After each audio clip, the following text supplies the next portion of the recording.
record. Okay. If I just share my screen. You see that? Yeah, it's just popped up now. Yeah. Great. Okay. So I'll hand it over to Claire to do this first bit. Okay, we've got the meeting is being recorded icon on, so it means that we can't really see the. You can just click off that. Just okay it, I think. Right, okay, there we go. Yeah, I've got that. Okay, so I told you a little bit about us and about what we do as a charity, but not many people know that we've actually been around for a very long time.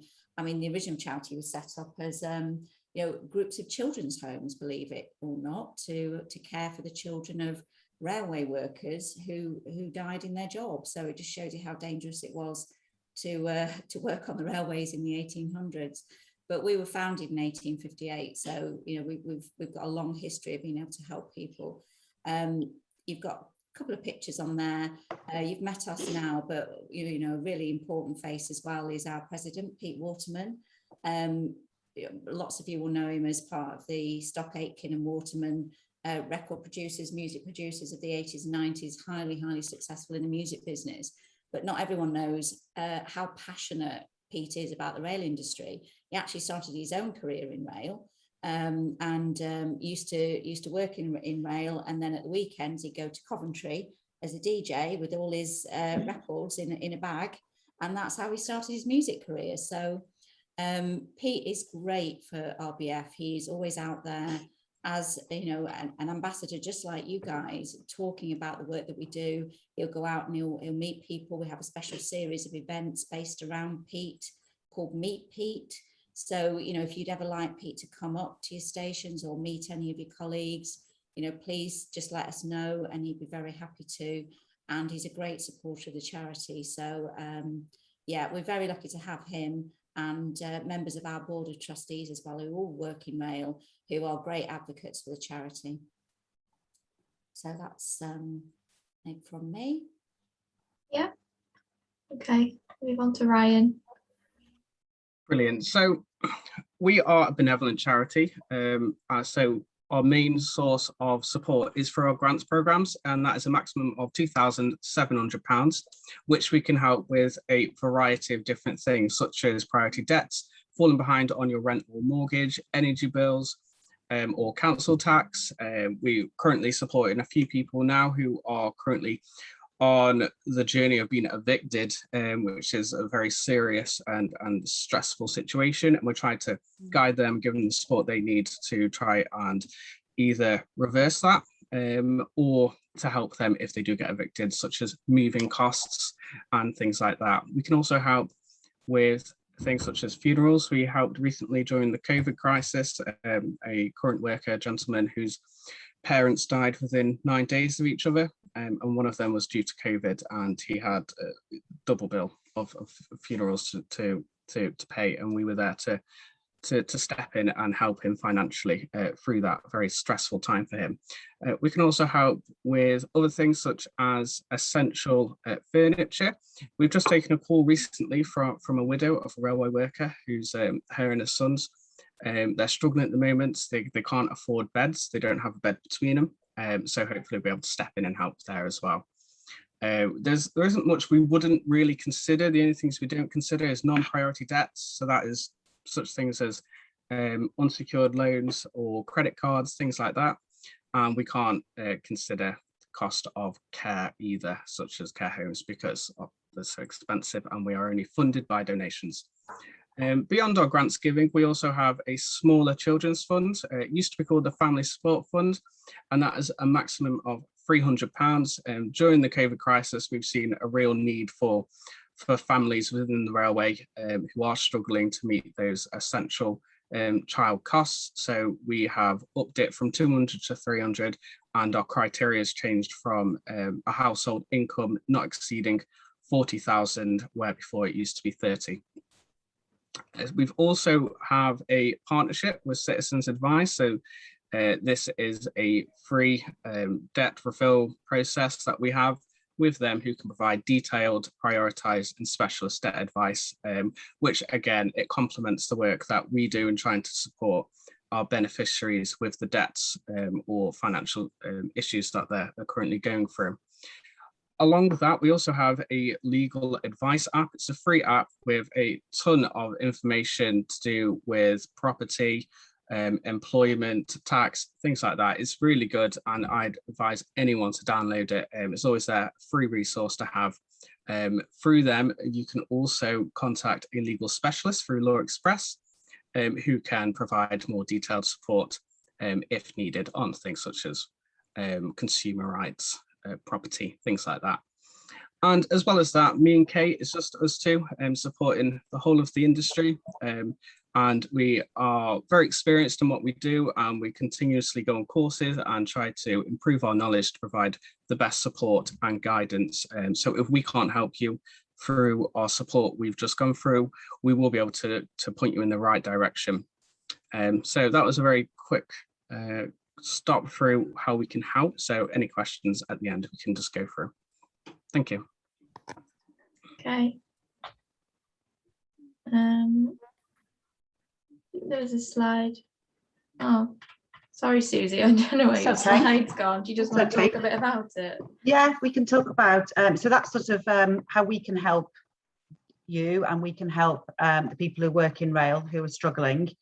And then there's the other side of things, is how you can get involved with us and how you can help to support us as a charity within the industry. So we launched Railway Family Week last year. I don't know if any of you heard about it. It's at the end of April, and it was to compensate for the fact that we couldn't have our annual dinner or golf day or any events happening during the pandemic. So we launched an awareness and fundraising week, and we're going to have it again this week. So Railway Family Week will take place at the end of April 2022, and it's all about raising awareness and about fundraising for us. So we'll have as you know, we're founded in 1858. So we've come up with the 1858 challenge. So that's a case of doing 1,858 miles, steps, laps, as inventive as people can, but it's a great way to get active, get out there and help raise money for us. We also have an auction of experiences during Railway Family Week. And that's things such as, you know, guided tour behind the scenes at stations, tickets for trains, walking over the Forth Bridge, cab ride. We get those from businesses and suppliers, and we auction those out during the week as well to raise money. So last year we raised £50,000, so we want to be able to do the same again this year. So we'll be getting all the ambassadors involved in that and helping us to push that forward. We have a golf day every year. It's taking place next week. So again, pushing messages out and letting people know that we've got this happening. We've also got our Heart of Gold Awards, which are taking place at the moment. And you might have heard about them. But basically, that is just showing your support for people who've gone the extra mile, people who've gone above and beyond this year. We've got 4 categories. We've got the Rising Star, the Team Award, the Lifetime Achievement Award, and the Going the Extra Mile. So if you know anybody, you want to nominate anybody, or anyone in your organisation can, we're open for nominations at the moment. We'll then go choose our 3 shortlisters for each of those categories, and then we'll go out to vote.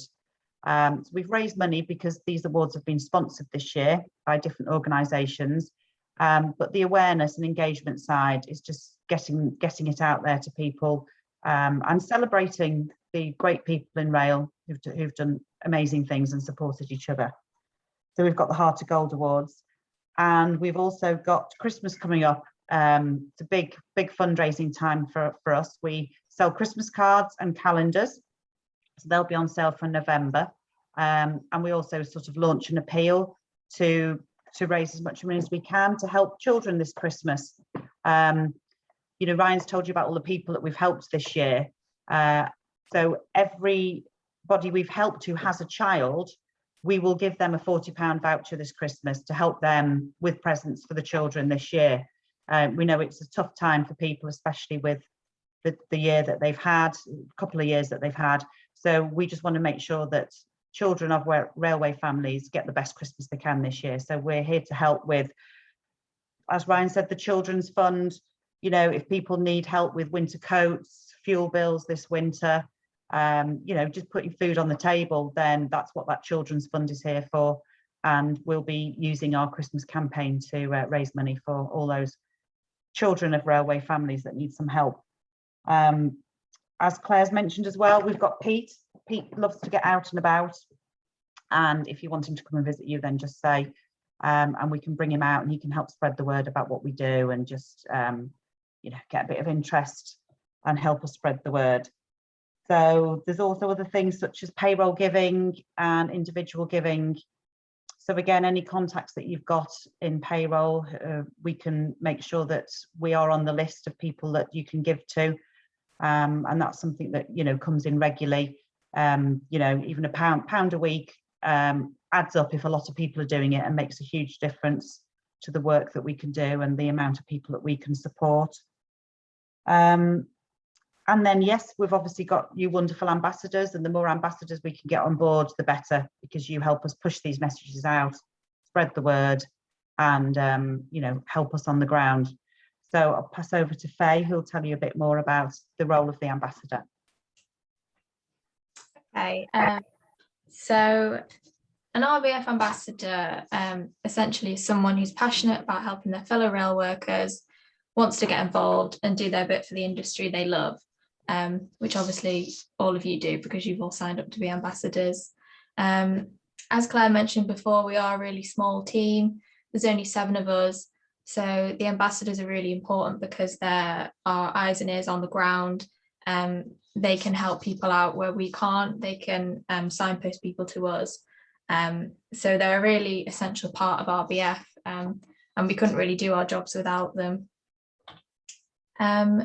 So what does an ambassador actually do? We always say that the role of the ambassador is sort of as little or as much as you can manage for us. So we sort of expect normally around an hour a month. If you can commit that, that's great. We do have a few suggestions of things you can do as part of your role. So this is things like sharing our campaigns and messages with your colleagues, and passing it around to your internal HR and comms teams, putting up posters around your stations, staff rooms, communal areas. So you should all have had a welcome pack from us with posters in. And if you ever need anything else, you can just send me an email. I can post you out some more things to put up. Circulating information on our events to colleagues, being our eyes and ears on the ground in your organisation. You could inform us of any events or wellbeing days that we could attend in your office. Also referring any colleagues to us that you think might need our help. There's also volunteering to help us out at events, or at things like Christmas. We get very busy with the packing our orders. If you ever wanted to help out, come down to the office, help us do anything like that, you'd be more than welcome to. There's also fundraising on our behalf. So we've had some ambassadors fundraise for us recently. You can see in these images. So the bottom one, there's Gaynor and Ronnie, who both work for Merseyrail. They did a little cake day, and we went to a few offices at Merseyrail, sold the cakes which Gaynor baked, which was really lovely, because she'd been baking cakes over lockdown for all the staff. So we went down and visited. That was really nice. And then yesterday, actually, Kate and I went to Birmingham to see our ambassador Kim. He'd organised a little cake sale at the Birmingham Network Rail offices. So that was really lovely. We sold lots of cakes and spoke to a lot of people there. And as Susie mentioned, we do Railway Family Week as well. So if you ever wanted to take on a challenge for that and do some fundraising, get people at work to sponsor you, that would be great as well. So yeah, that's sort of the role, but obviously it's entirely up to you how you do it and how much you want to put in. And if you have any ideas for anything else you want to do, that'd be great. You can send me an email, we can see what we can do. Got a bit on how to become an ambassador. Obviously you're all already ambassadors, but if anyone else is watching this later, So it's really easy. Just send me an email with your place of work, your job title and the company you work for. We can get you signed up, send you out a pack in the post. And we also have an ambassador WhatsApp group as well, which is really great, casual way for ambassadors to meet and chat about what's going on at work and that sort of thing. So yeah, we now have 75 ambassadors, and we'd really like to get to 100 by the end of the year. So yeah, if you know anyone else at work or anyone else in rail who you think who would be a great ambassador, can let them know about the scheme as well, and we can try and get to 100 by the end of the year, which would be great. So yeah, that's the end of our presentation. I'll stop sharing the screen. I'll stop the recording.